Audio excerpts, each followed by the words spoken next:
Hello friends, Arthur here, and this is ZSL Desert and Dunes Part 3 track review, and we start with Midnight Sands by Waterbites, and honestly I would say this is a pretty normal sandy track, with nothing really crazy, except the sand of course.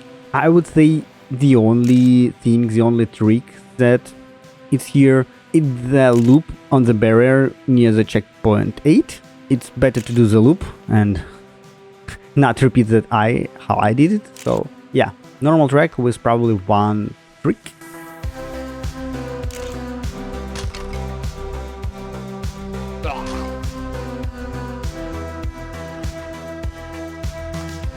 Oasis Under the Pyramid by Hawkwind. So from one side I love such tracks where you have quite open area to do some tricks, some part of that, and from the other I'm not, because of basically the same thing, and especially on the sand it's really hard to repeat like the ideal line, the lines that you choose like ideally, because of the sand, because of the tires, because of the unity bounce.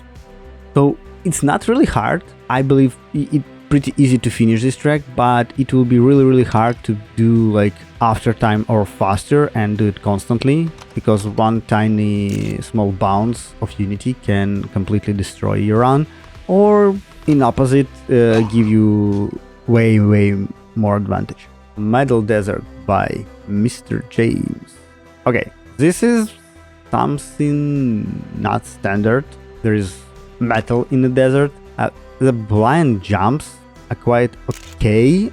You can risky, you can slightly go right, and it will be slower, but at the end you not crash.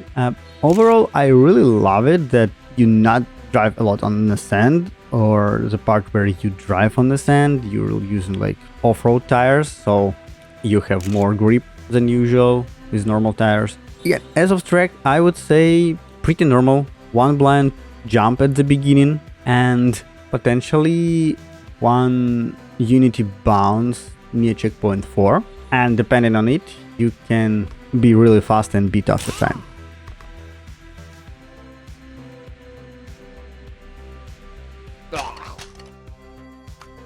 Adobe Sunset by St. Nicholas, and this is the second iteration of this track, but it's happened like in 2 days. So the two things that I noticed as a like big change, one is the custom skybox. It's like custom sun, and it's not so blind, so it's easily to see where you need to go, how you need transition from one side to another. I don't think layout change much or change at all.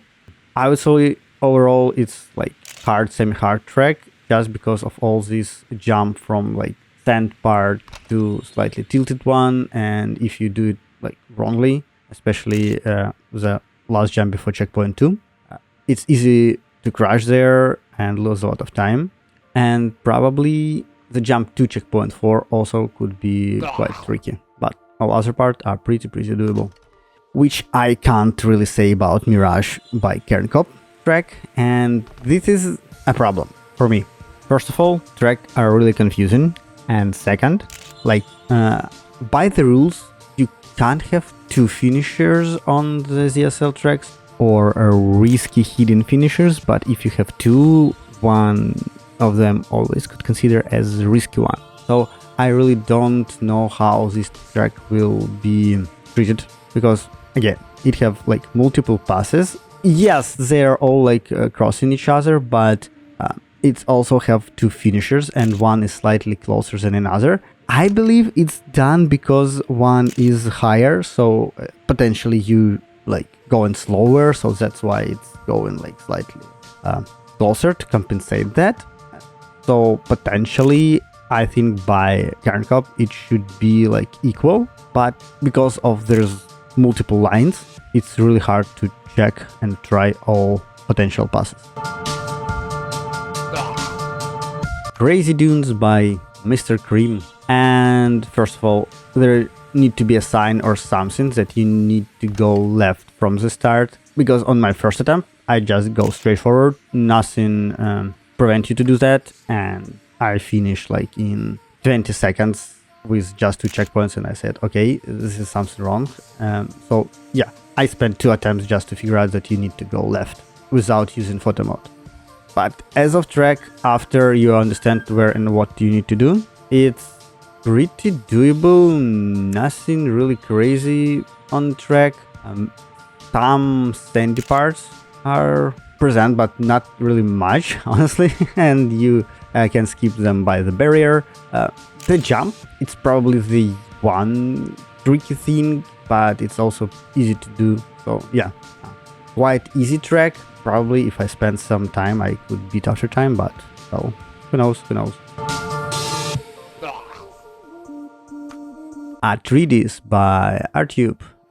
Probably it's some kind of answer for Just Monkey track from the last ZSL for the Harkonnen track.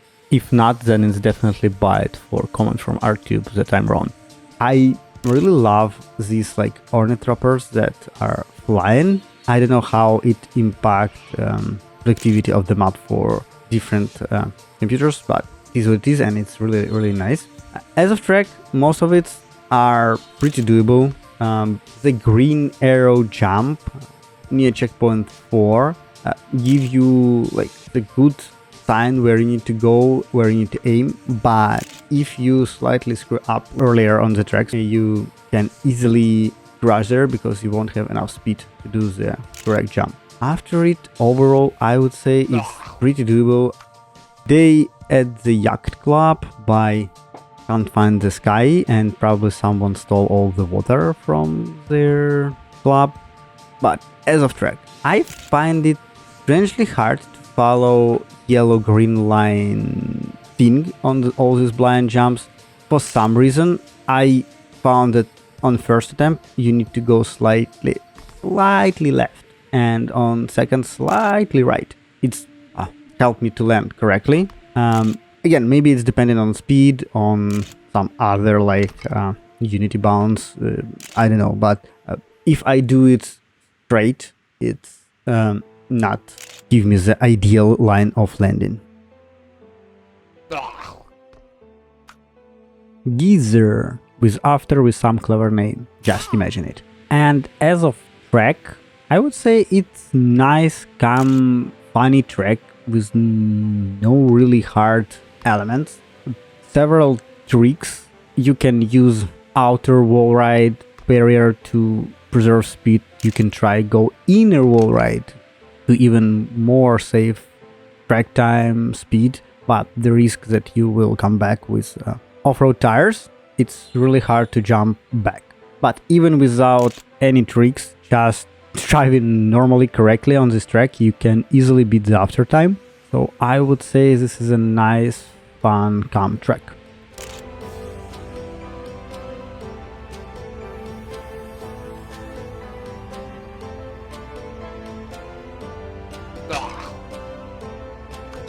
Buried Memories by Dragon Shadow. This track is trickier than previous one just because of the turn transition and lines of this transition. Again, big plus, you don't use any sand here, you're driving on a solid surface, so it's fine. But some transition, especially after checkpoint 3, could be slightly trickier. You need to be prepared for some element there and for checkpoint 5.